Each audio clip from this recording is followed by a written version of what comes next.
rock, Chris? All right. So I want to talk about probably the most important topic that there ever was for the human race. So, you know, people can say, Dave, you're kind of a crazy guy. You call out Putin. You sent letter to the Kremlin. You know, you think you're going to run for governor or president? Yeah, I do. I actually do.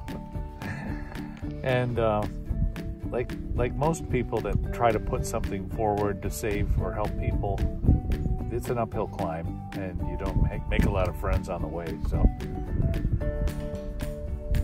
getting lots of evidence of that lately. So, what I want to do is talk to you guys about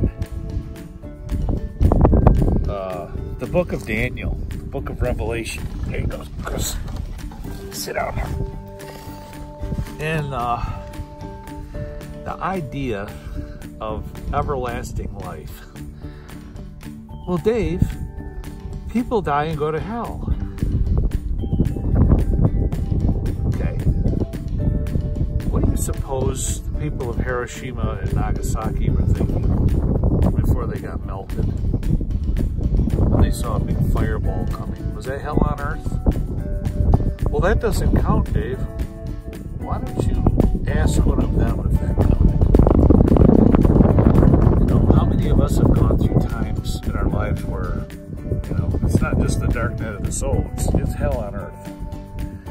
So, let me ask you a question. What if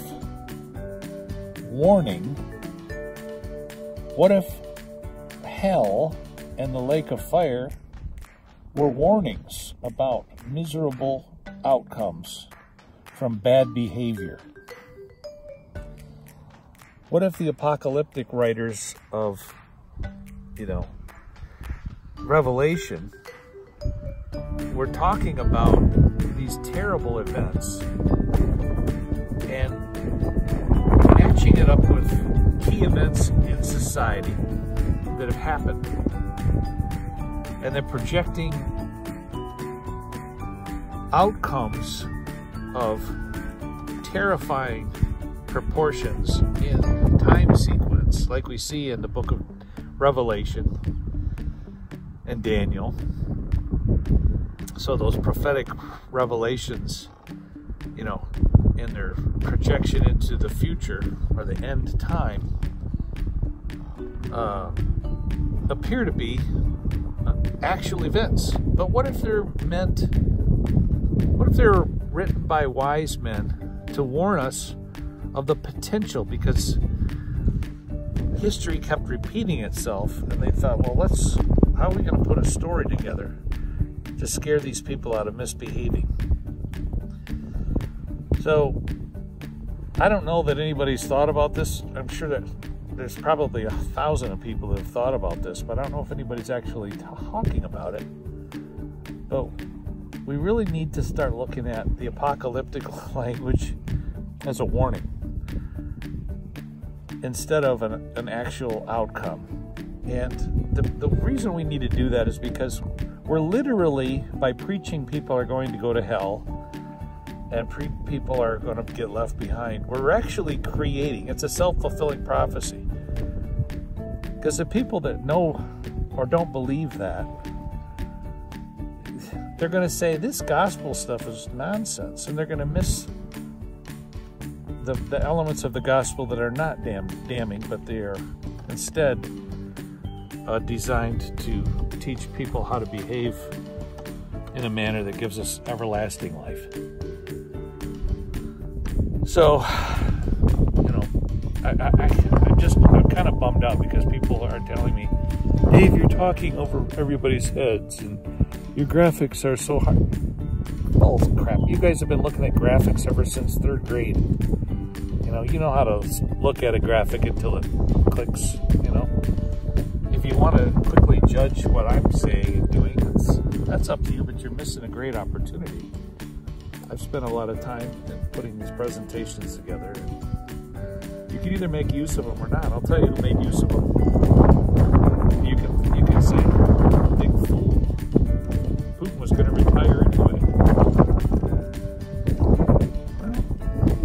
Well, I thought just a couple of years ago they were talking about him renewing his rule for like an ungodly amount of time, isn't that what the news said, Chris? I don't know, 20 years comes to mind, but that sounds ridiculous. But now we've got the Trump regime debacle finishing up, and I don't think they got their mission, did they? They didn't pull it off, did they? So now you have people screaming because, telling us that the vote isn't right. You're just a sore loser, and once that vote is final and you're out of office, all that legislation that has been waiting to come out and review all of your documents is going to get reviewed, and all those people are going down, and that's why you have people trying to make lawsuits. And that's what I think has happened to Mr. Putin. He realizes that it's, their plan didn't work. And what we have to learn from that is, I identified the bad guys for you. I didn't do it. A lot of people have already done this.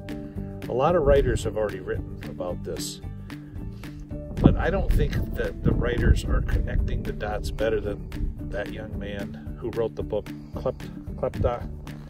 Kleptocracy. Sorry. That's a great book. I'm about halfway through it, but I'm learning a lot about thugs and how they operate and how they get the stock systems and the financial systems bought into blood money and bad money and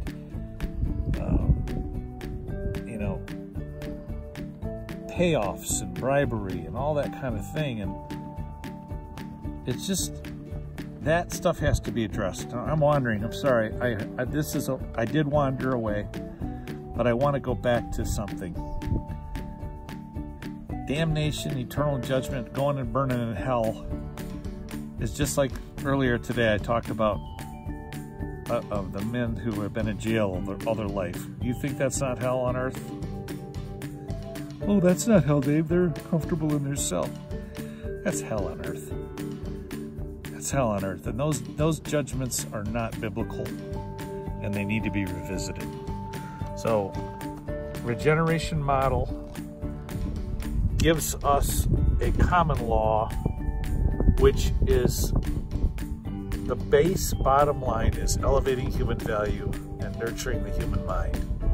There's not a better concept I've ever seen to put forward the need to make laws that are merciful and are focused on human development.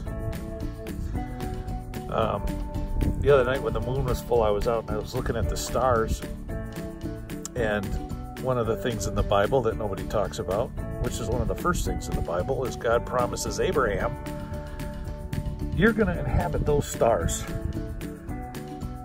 Okay? I don't see preachers talking about that. Gene Roddenberry does a really good job. Star Trek and the people that make those movies, that's where we're headed, guys. So the New Jerusalem, I got news for you. It's a space station. It's not Oblivion. It's not the bad one from that movie Oblivion. It's a good one. And you know what it says in Revelation? The wicked, the adulterers, the whoremongers, they come and go out of that city right along with the righteous. What? You've been reading it for years and you didn't really read it, did you? Because you've been stuck on damnation and sending to people to hell. Last story. Joseph in the Bible. Joseph gets called out of prison, brought before Pharaoh, and he says to Pharaoh, Pharaoh, I understand you've had some bad dreams, interpretations belong to God, and God's going to give you an answer of peace. Guys, that's the answer today. Those cows that came up out of the river, the skinny cows that ate the fat cows, right? And the shocks of corn that ate the full shocks of corn. That is talking about hunger, famine. It's talking about need, human need. And there's only one way to prepare for that. That's by working. Joseph did not tell Pharaoh, Pharaoh, I'm sorry, all you Egyptians, you're going to be left behind. Right? He didn't say that. He was given a new title, Zat Not Panea. And he was given authority to put a plan in place that used the 7 years to store up, and they became the greatest nation on earth in that time, because all of the people in the existing world came to them to buy corn. So I told you in another video, corn is knowledge, and Jesus tells us the same thing, I'm the bread of heaven. So the point here is very clear. We need to start our preachers talking in terms of eternal life and damnation as a warning, not as an end time outcome. End time goes like this. Class dismissed, now go out and do what I showed you. Not, oh, the world is over and you left behind folks are going to hell. All right, I'm going to do something that's probably going to be really irritating. Let's get a good shot of my butt. Now, this is my right behind. This is my left behind. Which one do you think that I can do without?